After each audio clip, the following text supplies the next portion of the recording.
ध्यान विधि और भगवान के विराट स्वरूप का वर्णन।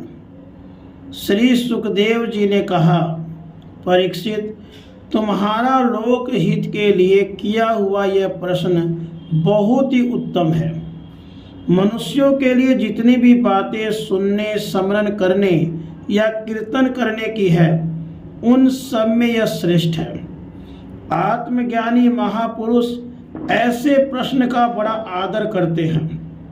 राजेंद्र, जो गृहस्थ घर के काम धंधों में उलझे हुए हैं, अपने स्वरूप को नहीं जानते, उनके लिए हजारों बातें कहने, सुनने एवं सोचने करने की रहती है।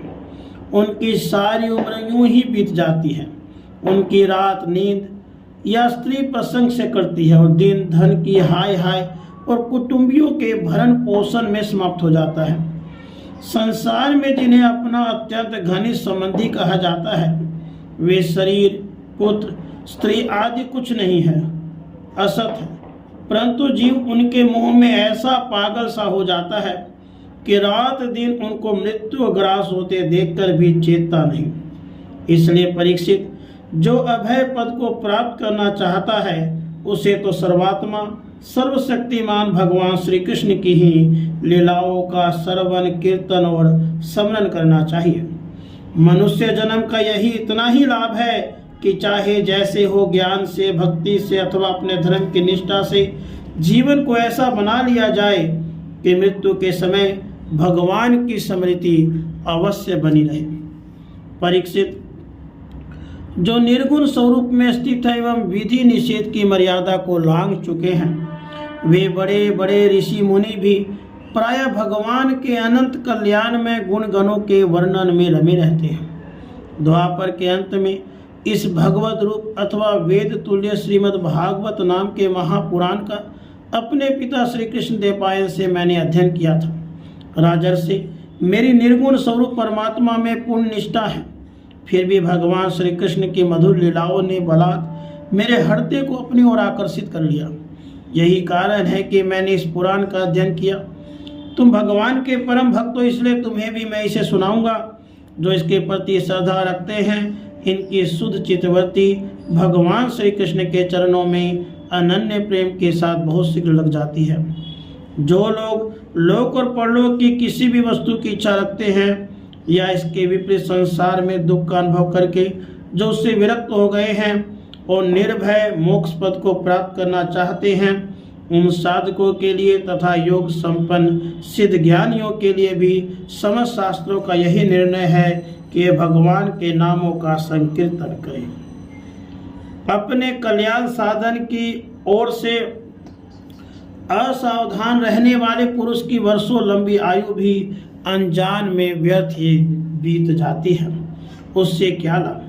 सावधानी से ज्ञान पूर्वक बिताई हुई घड़ी दो घड़ी भी श्रेष्ठ है, क्योंकि उसके द्वारा अपने कल्याण की चेष्टा की जा सकती है। राजर्षि खटवांग अपने आयु की समाप्ति का समय जानकर 2 घड़ी में ही सब कुछ त्याग कर भगवान के अभय पद को प्राप्त हो गए। परीक्षित, अभी तो तुम्हारे जीवन की अवधि 7 दिन की है। इस बीच में ही तुम अपने परम कल्याण के लिए जो कुछ करना चाहिए सब कुछ कर लो। मृत्यु का समय आने पर मनुष्य घबराए नहीं। उसे चाहिए कि वह वैराग्य के अस्त्र से शरीर उससे संबंध रखने वालों के प्रति ममता को काट डाले। धैर्य के साथ घर से निकलकर पवित्र तीर्थ के जल में स्नान करे। पवित्र एकांत स्थान में विधि पूर्वक आसन लगाकर बैठ जाए।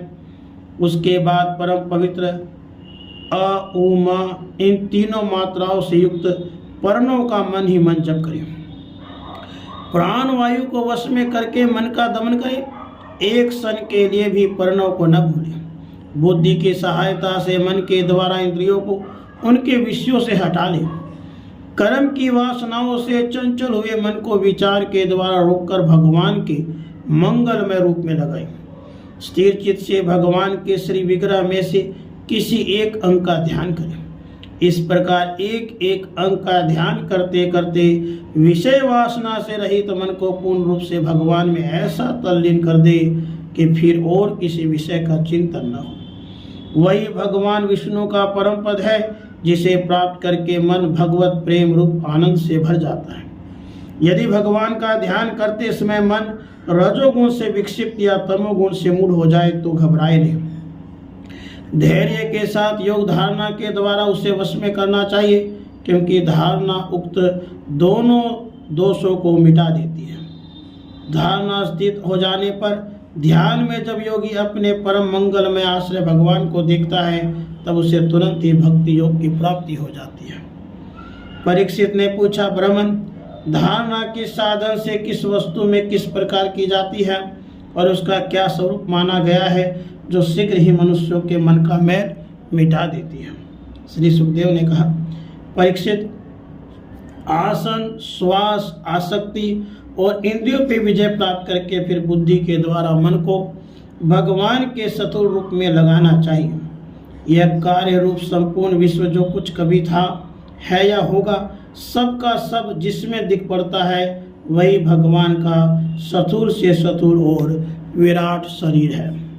जल, अग्नि, वायु, आकाश, अहंकार, महत्त्व और प्रकृति, इन 7 आवरणों से घिरे हुए इस ब्रह्मांड शरीर में जो विराट पुरुष भगवान है वे ही धारणा के आश्रय है, उन्हीं की धारणा की जाती है।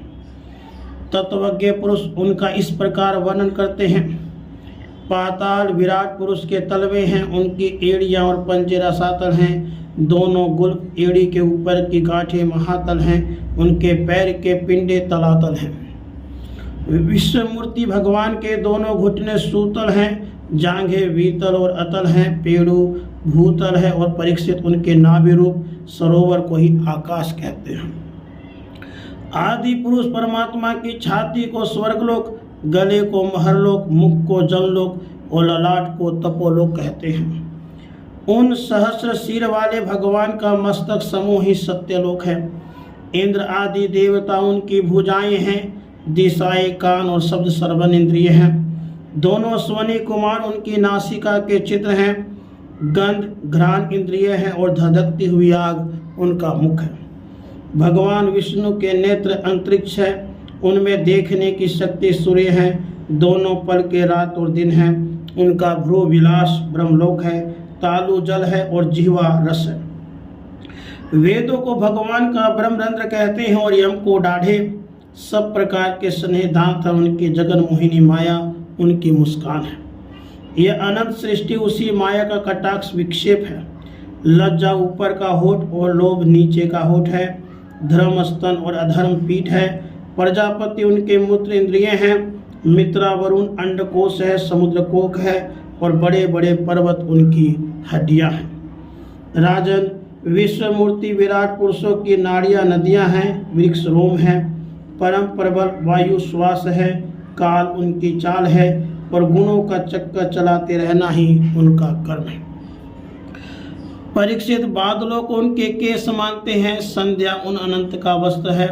महात्माओं ने अव्यक्त को ही उनका हृदय बतलाया है और सब विकारों का खजाना उनका मन चंद्रमा है। महतत्व को सर्वात्मा भगवान का चित्त है और रुद्र उनके अहंकार हैं। घोड़े, खच्चर, ऊंट और हाथी उनके नख हैं। वन में रहने वाले सारे मृग और पशु उनके कटी प्रदेश में स्थित हैं। तरह तरह के पक्षी उनके अद्भुत रचना कौशल हैं। श्यामभू मनु उनकी बुद्धि है। बादलों को उनके केस मानते हैं, संध्या उन अनंत का वस्त्र है। महात्माओं ने अव्यक्त को ही उनका हृदय बतलाया है और सब विकारों का खजाना उनका मन चंद्रमा कहा गया है। महतत्व को सर्वात्मा भगवान का चित्त कहते हैं। रुद्र उनके अहंकार कहे गए हैं। तरह तरह के पक्षी उनके अद्भुत रचना कौशल हैं। श्यामभू मनु उनकी बुद्धि है और मनु की संतान मनुष्य उनके निवास स्थान है। गंधर्व, विद्याधर, चारण और अप्सराएं उनके षडज आदि स्वरों की स्मृति हैं। दैत्य उनके वीर्य हैं। ब्राह्मण मुख, क्षत्रिय भुजाएं, वैश्य जंघाएं और शूद्र उन विराट पुरुषों के चरण हैं। विविध देवताओं के नाम से जो बड़े बड़े द्रव्य में यज्ञ किए जाते हैं वे उनके कर्म हैं। परीक्षित, विराट भगवान के स्थूल शरीर का यही स्वरूप है जो मैंने तुम्हें सुना दिया। इसी में मुमुक्षु पुरुष बुद्धि के द्वारा मन को स्थिर करते हैं, क्योंकि इससे भिन्न और कोई वस्तु नहीं है।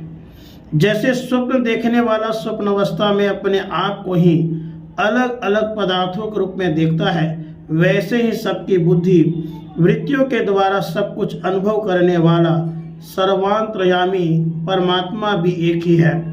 उन सत्य स्वरूप आनंद निधि भगवान का ही भजन करना चाहिए। अन्य किसी भी वस्तु में आसक्ति नहीं करना चाहिए, क्योंकि आसक्ति जीव के अधः पतन का हेतु है। राधे कृष्ण।